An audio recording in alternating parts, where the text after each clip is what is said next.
ராஜேஷ் அண்ணன். எனக்கு அவரை ஒரு 50 ஆண்டுகளாக தெரியும். அப்போ அவர் ஆசிரியராக இருந்தார், நான் மாணவனாக இருந்தேன். அவர் வேறு பள்ளி, நான் படித்தது வேறு பள்ளி.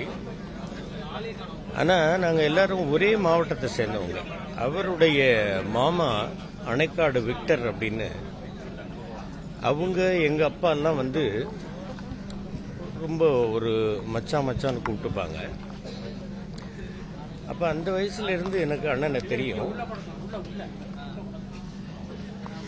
எங்களுக்கு அவர் ஒரு என்சைக்ளோபீடியாவாக இருந்தார், ஒரு பெரிய ஒரு புத்தகமாக இருந்தார். எங்களுக்கு எந்த சந்தேகம் வந்தாலும், எந்த சப்ஜெக்ட்ல சந்தேகம் வந்தாலும் அவருக்கு ஃபோன் பண்ணி உடனே கேட்கக்கூடிய அளவுக்கு அவர் ஒரு அனைத்து விஷயங்கள்லையும் அவர் மாஸ்டராக இருந்தார். சரித்திரமாகட்டும், புவியியல் அமைப்பாகட்டும், ஜோசியமாகட்டும், நடிப்பாகட்டும், ஆங்கில படங்கள்ல எந்த படத்துல யாரு எந்த கேரக்டர் அப்படின்றது ஒரு டவுட் வந்தா கூட அவருக்கு ஃபோன் பண்ணி கேட்டா within no second no minute அவர் உடனே சொல்லுவார். இந்த படத்துல ஒரு தடவை கடல் ஒரு கேரக்டர் நாம ஜான்ட்ரிக்னு ஒரு படம், ரிபிகட்டாவோட படம், உடனே சொன்னார். அந்த மாதிரி ஆனால் ரொம்ப கஷ்டமா இருக்குண்ணா. அதெல்லாம் ஒன்றும் இல்லை, உங்களுக்கு இப்போ இன்னும் ஒரு மாசத்துக்கு அப்புறமா எல்லாம் ஒரு பெரிய பிரைட் ஃபியூச்சர் வரும். அதே மாதிரி எந்த படம் பார்த்தாலும் உடனே ஃபோன் பண்ணி பாராட்டுறது. ரொம்ப நல்ல மனிதர், மிகச்சிறந்த அறிவாளி. எந்த விஷயமாக இருந்தாலும் அதை பற்றி பேசக்கூடிய ஒரு திறமை வாய்ந்தவர். இன்னைக்கு அவர் அமரராகிவிட்டார். அவருடைய குடும்பத்திற்கும் அவரை சார்ந்தவர்களுக்கும் நாம் ஒரு ஆறுதல் சொல்றதுன்றது என்ன, நமக்கு நாமே ஆறுதல் சொல்லிக்க வேண்டிய ஒரு நிலைமையில தான் இருக்கும். அவருடைய ஆன்மா இறைவன் நிழலில் நிலைப்பாரட்டும் அப்படின்னு நம்ம வேண்டிக்கதான் வேண்டும். அவருடைய ஆசீர்வாதம் எப்பவும் நமக்கு வேண்டும். அவர் ஆன்மாவாக இருந்தாலும் நம்மை ஆசீர்வதிப்பார் அப்படிங்கிற நம்பிக்கையோடு அவருக்கு விடை கொடுத்து அனுப்புவோம். வேதனையோடு விடை கொடுத்து அனுப்புவோம் அப்படிங்கிறது தான் நான் சொல்லிக்கிறேன்.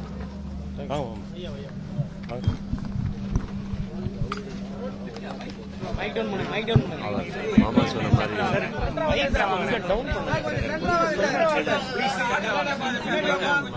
எல்லா விஷயத்திலுமே, அதாவது சினிமா மட்டுமில்ல, எழுத்து விஷயங்கள் மட்டுமில்ல, கவிதை மட்டுமில்ல, நாடகம் மட்டுமில்ல, எல்லா விஷயத்திலும் உலகத்துல அத்தனை விஷயங்களும் தெரிஞ்ச ஒரு மிகப்பெரிய மாமனிதன் சொல்லலாம். எத்தனையோ புக்குகள் எழுதியிருக்காரு. அவர் மாமா சொன்ன மாதிரி ஒவ்வொருத்தர் நடிப்பையும் அந்த படம் பார்த்த உடனே ஃபோன் பண்ணி பாராட்டக்கூடியது. அதே மாதிரி வீட்டுக்கு பத்திரிக்கை வச்சுட்டா யாராக இருந்தாலும் பத்திரிக்கை கொடுத்துட்டோன்னா உடனே அட்டன் பண்ணுவார். எந்த விசேஷங்களா இருந்தாலும் ஒரு நல்ல மனிதர், எல்லாரையும் பாராட்டக்கூடிய ஒரு மனப்பக்குவம் உள்ளவர். எப்படி இது மிகப்பெரிய இழப்பு தான். அவங்க குடும்பத்தில் எல்லாருக்கும் ஆறுதல் சொல்லிக்கிறேன். ஏன்னா மாமா சொன்ன மாதிரி நமக்கு நம்மளே தான் ஆறுதல் சொல்லிக்கணும்.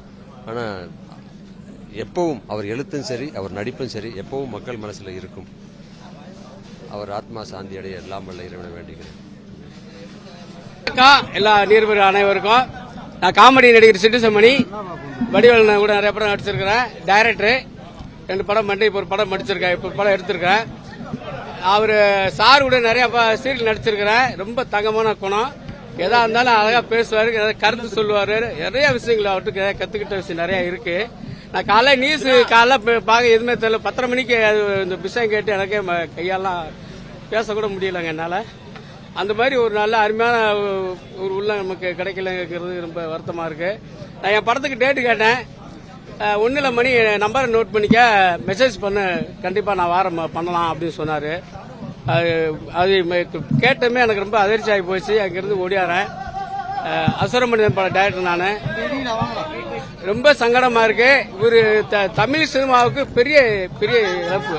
தமிழ் சினிமாவுக்கு ராஜேஷ் சார் எத்தனையோ படம் ஹீரோ பண்ணவர், எத்தனையோ 2 படம் ஹீரோ பண்ணவர். அவர் மாதிரி ஒரு நல்ல மனுஷன் உலகத்துல பார்க்க முடியாதுங்க. அவ்வளவு தங்கமான குணம், நல்ல மனுஷன். இவரு இழந்தது இவரு சொந்தக்காரங்களுக்கு கிடையாது, சினிமாவுக்கு பெரிய பேர் இழப்பு. எனக்கு ரொம்ப அதிர்ச்சியா இருக்கு. இந்த விஷயத்தை கேட்டு என்னால பேசக்கூட முடியல. வந்து பார்த்தேன், அப்படியே சில மாதிரி அப்படியே இருக்கிறாரு. நான் ரொம்ப வருத்தத்தை தெரிவிக்கிறேன். நன்றி, வணக்கம்.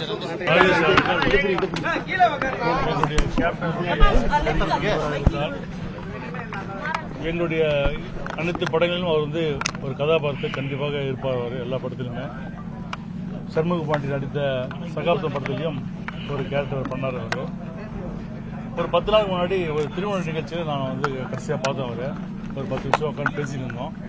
அப்போ பேசும்போது கேப்டனை பற்றி நிறைய நினைவுகளை வந்து என்கிட்ட பகிர்ந்து கொண்டார். அப்போ வந்து உடல் எப்படி வச்சுக்கணும், ஹெல்த் எப்படி இருக்கணும் அப்படி வந்து அவர் பேசினார். எப்பவுமே அவர் வந்து எப்போ பார்க்கும்போது ஹெல்த்தை பற்றி அதிகமாக அவர் முக்கியத்துவம் கொடுப்பார். அவரோட ஹெல்த் பார்த்து இன்னைக்கு வந்து அவர் இன்னைக்கு இறந்துருக்காரு கேட்கும்போது ரொம்ப கஷ்டமாக இருக்கு. தேமுதிக சார்பில் எங்களுடைய ஆழ்ந்த இரங்கலை தெரிவிச்சுக்கிறோம். வணக்கம். ஒரு 40 வருஷமா நாங்க 2 பேரும் ரொம்ப க்ளோஸ் ஃப்ரெண்ட்ஸ். ஒரு கிட்டத்தட்ட நானும் அவர் சேர்ந்து ஒரு 4-5 படம் நடிச்சிருக்கோம். முதல் செயின் ஜெயபால்னு ஒரு படத்தில் நடிச்சோம். ஒரே காலகட்டத்தில் சினிமாக்கு சான்ஸ் தேடி வந்தவங்க. எனக்கு 1978 முதல் படம் வந்தது, அவருக்கு 1980 வந்தது. முதல் படம் கண்டி பருவத்திலே படமே வந்து 200 நாள் ஓடிச்சு அவருக்கு. சிறை, அச்சமில்லை அச்சமில்லை இப்படி சொல்லிட்டே போலாம். மக்கள் என் பக்கத்தில் வந்து நானும் அவர் போட்டி போட்டு நடிச்சிருப்போம். பெரிய நாலேஜ் உள்ளவர். அவர்கிட்ட எந்த கேள்வி கேட்டாலும் பதில் கிடைக்கும். அந்த அளவுக்கு ஒரு பெரிய அளவில் படித்தவர். ரொம்ப வெரி இன்ஃபர்மேட்டிவ். எந்த தகவல் வேணாலும் அவர்கிட்ட ஒரு கூகுள் மாதிரி ராஜேஷ் சார் கிட்ட கேட்டோம்னா தெரியும். அப்படிப்பட்ட ஒரு நல்ல நண்பர். ஒரு இந்த மாதிரி ஒரு திடீர்னு ஒரு முடிவு வந்தது வந்து ரொம்ப மனசுக்கு வந்து ரொம்ப வேதனையா இருக்குது. அவருடைய குடும்பத்தாருக்கும் திரையுலக நண்பர்களுக்கும் என்னுடைய ஆழ்ந்த அனுதாபம்.